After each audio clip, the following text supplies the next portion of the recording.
Hello, everyone, and welcome back to Talking Assistant. Hashtag Talking Ass if you're following us on Twitter.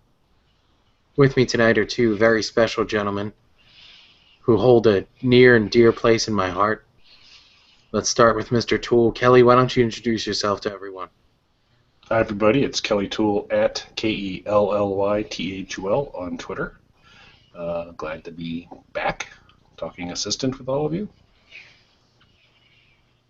And, of course, the man who barely needs any introduction at all, but I'm going to introduce him anyway because he deserves it, Tony Solo.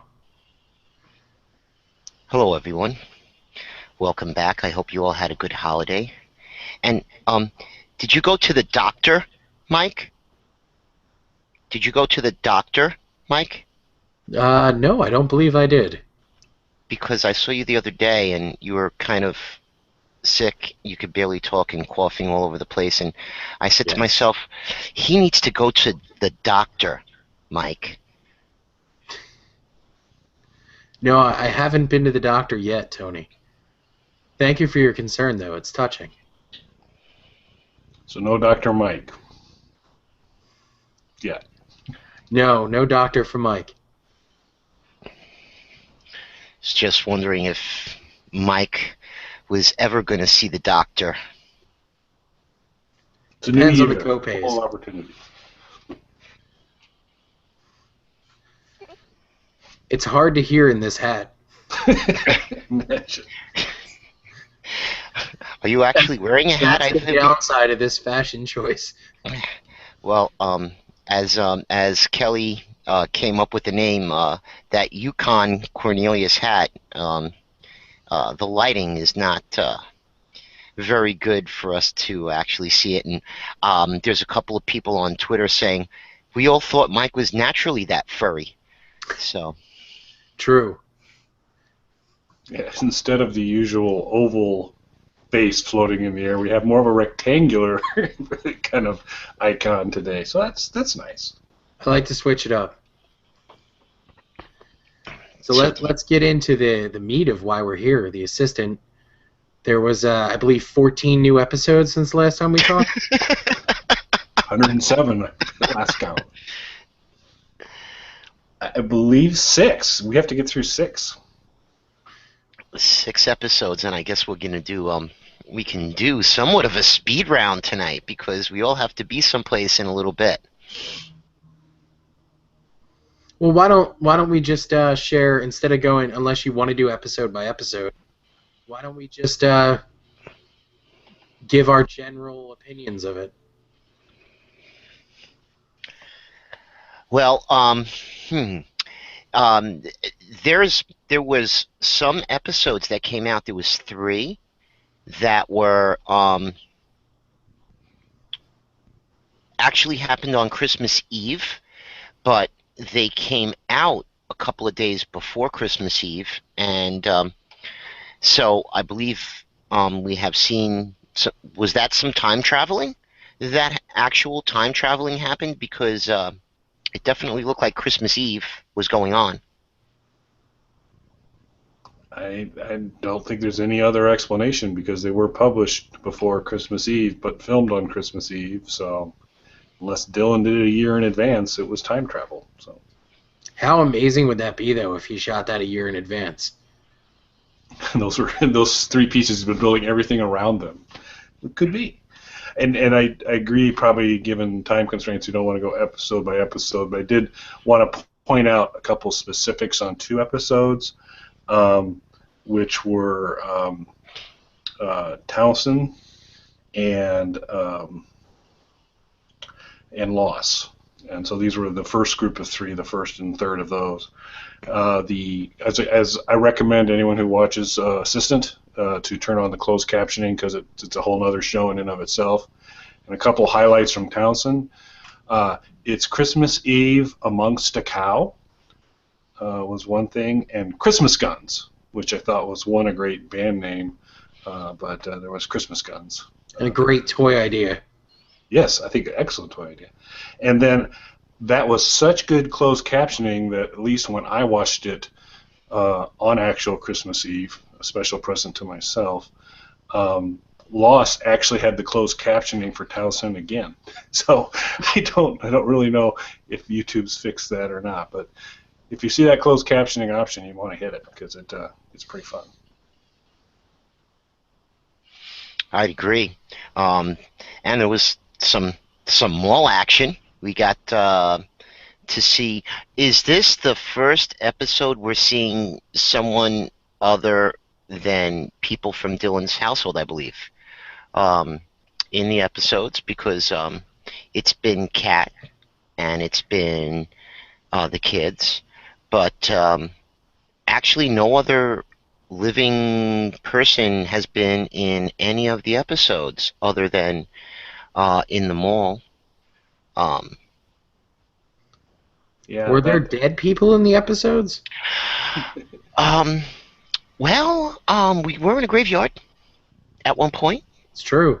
Lots of dead people there, and Dylan's basement, which there might be some dead people in. So. Well, we were asked not to talk about his basement. Oh, I'm sorry. My need to create separation from there. But yeah, so Tony had mentioned in the past the interest in a mall scene, which we got treated to, which is nice. I had a very hard time watching that episode because I too had a suggestion, which was I had recommended at some point that Dylan should just jump on somebody's back randomly and shout in their ear, "Are you my TARDIS?" And as he was charging through that mall, I was going, "Please don't do it, Dylan. Please don't do it, Dylan. Please don't." And he didn't. Do you imagine him being carted off by the police going, "Kelly Toole said to do this"? Yes, I wasn't sure whether I would be viewed as an accessory, but I was glad to see it. Although Dylan did exchange some pleasantries to some mall goers as he dodged what looked to be at a pretty good clip through that fairly crowded mall. Yes, he was very courteous, and I just want to alert people that if anybody ever hears of Dylan getting arrested while filming The Assistant, please It's let Kelly's fault. no, but just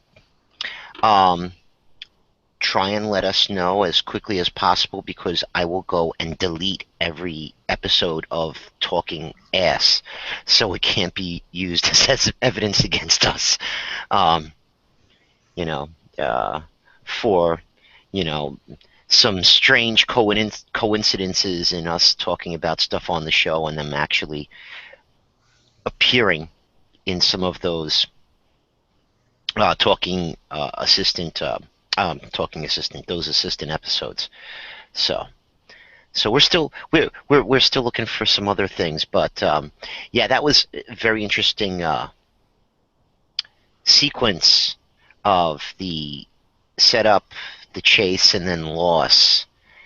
And then after loss, we get hit with Redacted. What did you guys think of Redacted? It was to me. So they talk about and most of Dylan's episodes have been bottle episodes where they talk about kind of limited number of actors in one area and all that. And I think many of his scenes have been bottle-esque, but this, to me, Lost was battle in a bottle. It was basically Dylan recreating all the emotion of battle in a car. Battle in a bottle. I like that. Now, that sounds like that could almost be title of a Sting song. But yeah, I think we had discussed what our favorite episodes were, and Battle seemed to be one of the standout episodes.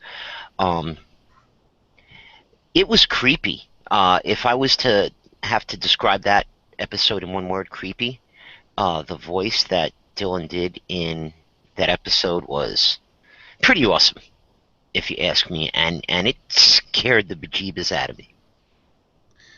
What was funny is that you had seen it before me, and I think did you send me a text or an email saying you need to watch this right away? Yes, I did send you a text. I didn't send you an email. I believe I texted you. I think I might even be able to find it. So I I don't know if I could read it on the air exactly what I said though, because it may have some salty language in it. Probably. But yeah, I don't know what I was expecting, but that wasn't it. In a good way, though. Okay, so the exact wording of my text was blank shit. The new assistant episode is up. Words cannot express the creepiness I feel. Wait, blank shit? Well, yeah, I forget about it. I was trying to be funny, and I blanked out the holy, and I left the shit in there. World's worst censor ever. Yeah. I was actually pulling up the text, like, wait, what was blank? Yeah, the so I didn't. So Gary's from Pluto apparently. So Gary from Pluto is it's got an interesting voice. That's for sure. I didn't know what the Plutonian accent was, but now we at least through as conveyed by Dylan, through Dylan, since Gary's inside of Dylan, I think is he was injected in I can't remember the name of the episode, but So, Kelly, if Gary was inside of you, how would the Pluto accent sound?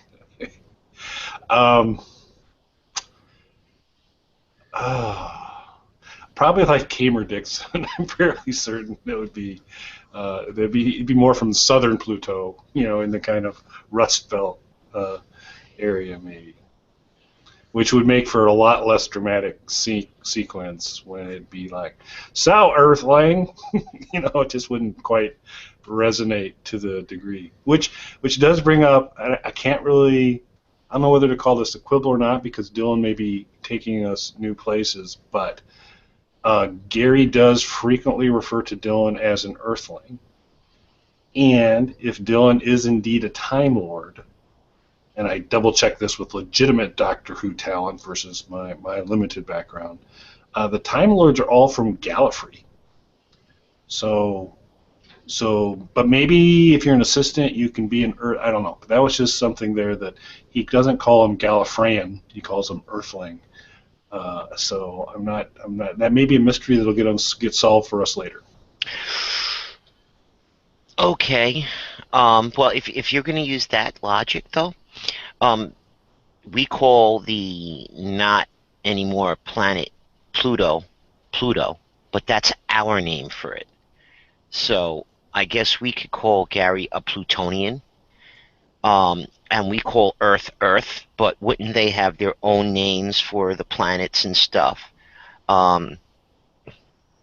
So wouldn't it make sense unless just because he was speaking English, he's using the word Earth, our word for our planet, instead of using, Gilzabop or whatever they call Earth from out in Pluto. How cool would it be if Dylan did his language? Oh, if he spoke in Plutonian, that would Yes. be. That would be cool. I know I could do it. So Mike, if Gary was in you, what term would you use to describe the third rock from the sun that we refer to as Earth? That's tough. Miley Cyrus world? Worthy of destruction. At that point, go ahead. Well, he didn't call it a Kardashian. He didn't call it, get the Kim Kardashian thing in there. No, I'm way more of a Miley guy. Wouldn't it be funny if we found out that on Pluto they worship Betty White as a god? That would be amazing. They'd be wrong. They'd be wrong to do that. as a goddess, I should say, not as a god. Might have to take a trip there to explain to them their wrongness, but yeah, that would be cool. It could be. So Gary seems to, there was a lot of dialogue in Nativity between Dylan and Gary. Oh, I forgot to mention too in Lost, Dylan obviously is willing to risk just about everything for his art, because I swear to God he was hanging off the side of that parking garage when he was filming some of those things, because he had to be remarkably close to falling over the ledge there. So kudos to his courage for that. But the Gary Dylan conversations at the end, it appears that Gary is there to help him sometimes when he feels like it. I was a little murky on what Gary's contract is with Dylan in terms of future help. Did you guys pick up anything on that?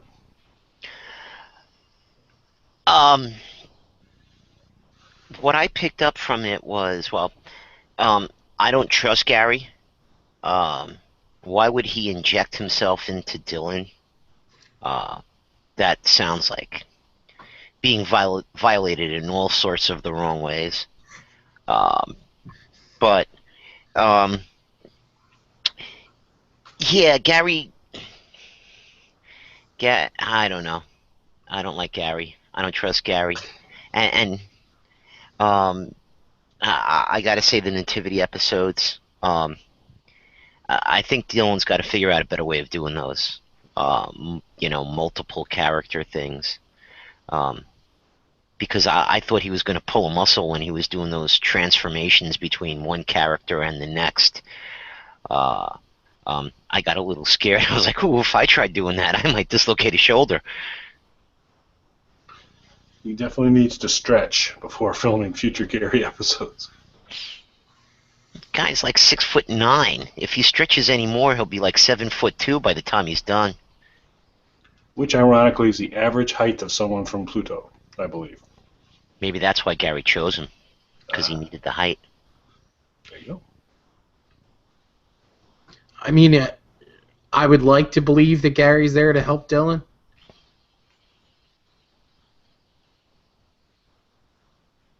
But like Tony said, how can you trust somebody who injected themselves into you? That's not a deposit in the emotional bank account. That's for sure. So.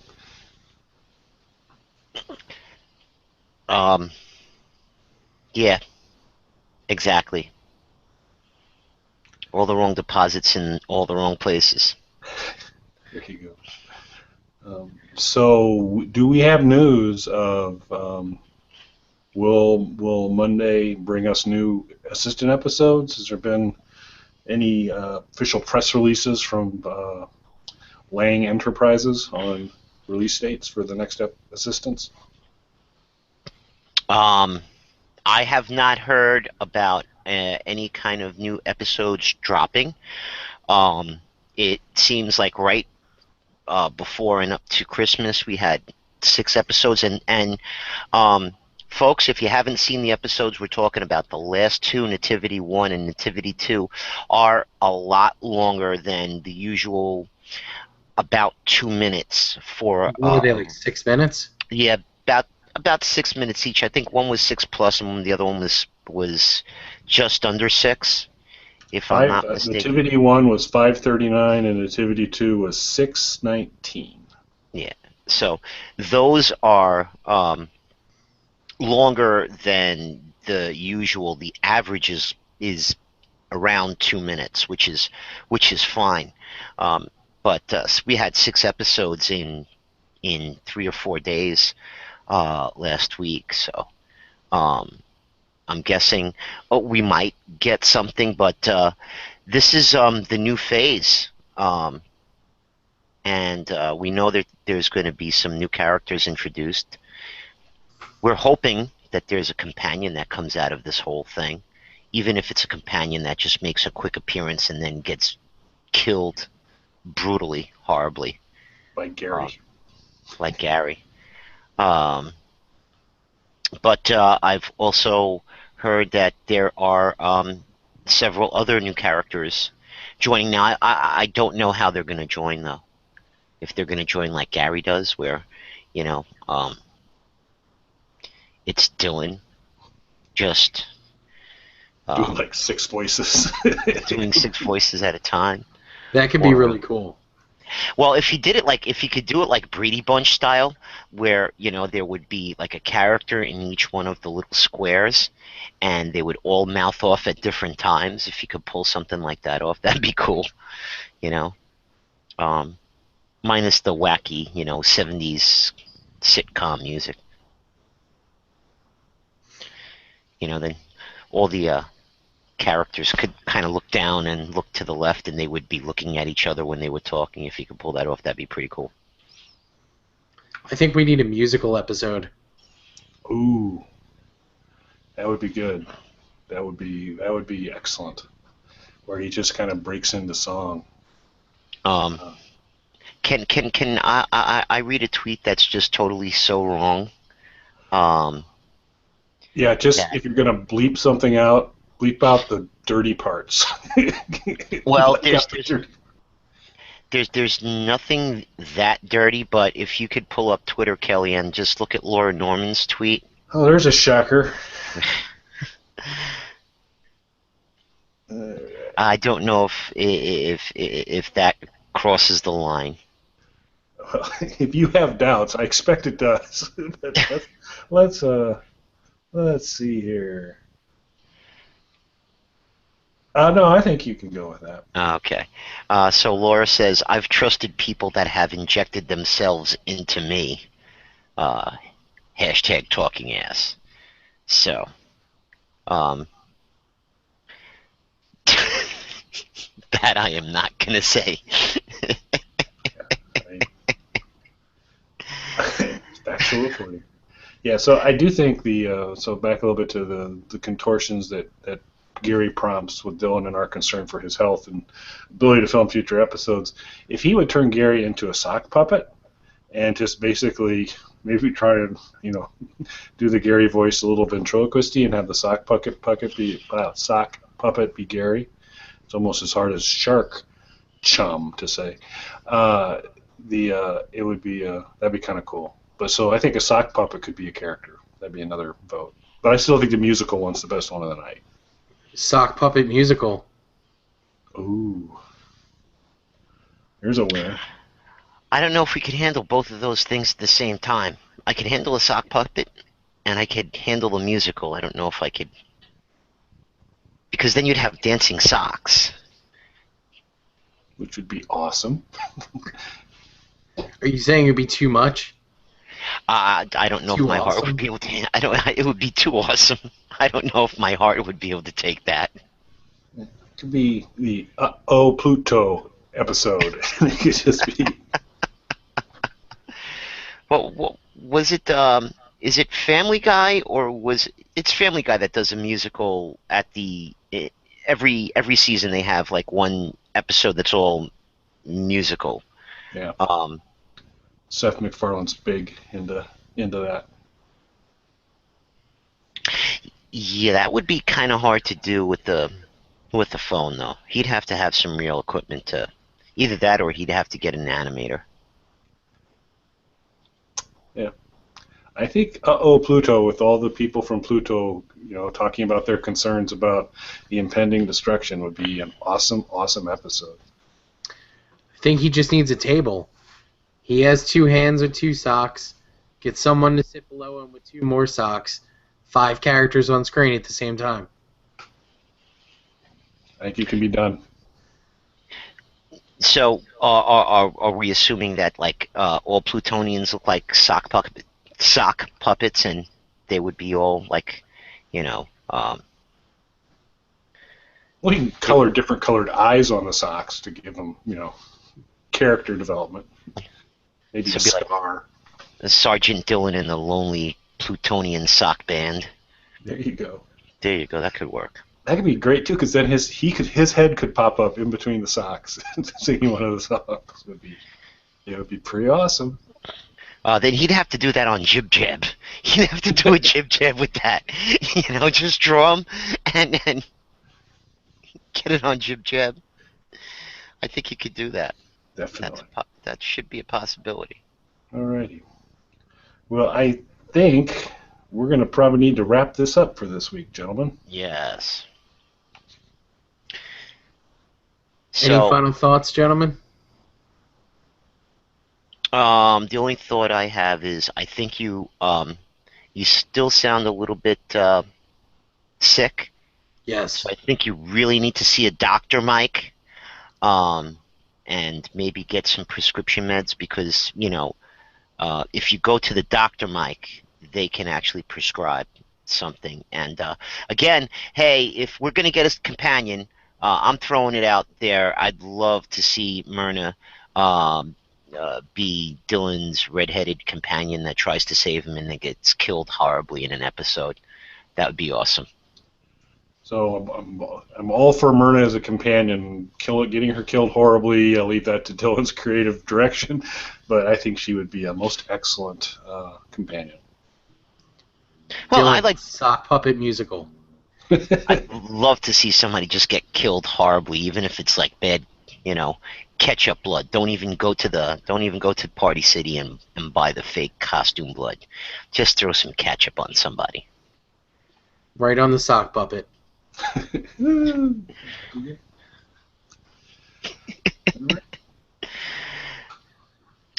Is that it? I think we're done. Yeah, I think that's everything.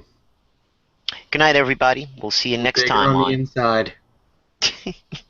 We'll see you next time on Talking Ass.